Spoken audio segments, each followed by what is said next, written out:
Hello, welcome to Mornings with Mindy. I have a dead animal actually to show you today that I found on the beach. It is starting to decay, so I'm sorry it's not in the best of condition, but it gives you an idea of the size. I'm going to put my flip-flop next to it so you can kind of see.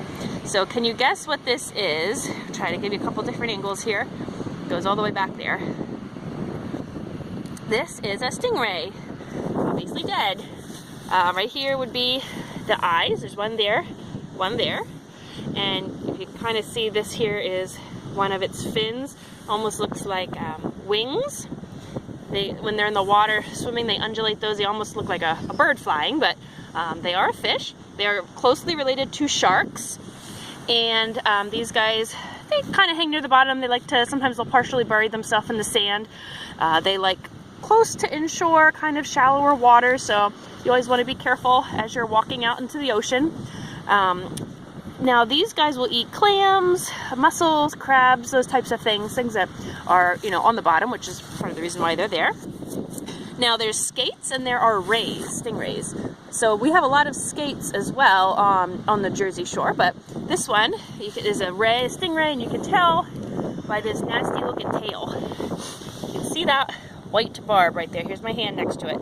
So it's obviously pretty good sized barb, and that is a great defense mechanism for them.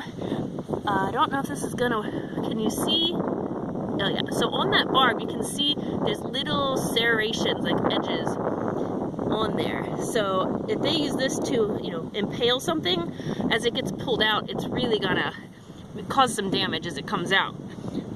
So that's why these things are not something you want to really mess with. This particular one isn't necessarily poisonous. Some of them actually have venom in those spines.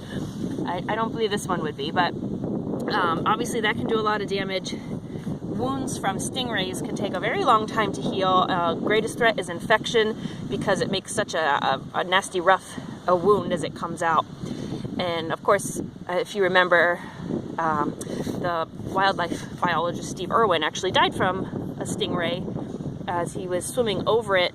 It whacked its tail up, and the barb actually, I believe it went in his heart or something else close by that was obviously lethal. So they are dangerous, but at the same time, just like most creatures, they would rather avoid us than attack. So, a nice little rule of thumb as you're walking out into the ocean, try not to go running like they did, on Baywatch, but kind of shuffle your feet in the sand, and that will deter any skates or rays or whatever from staying there. They'll actually just swim away because they'll feel the vibrations of you moving in the water and shuffling along in the sand itself, as opposed to accidentally like jumping on them. Then they may kind of use their defense mechanism. So anyway, this is a stingray that was found along the Jersey shore, washed up of course, and again most closely related to sharks.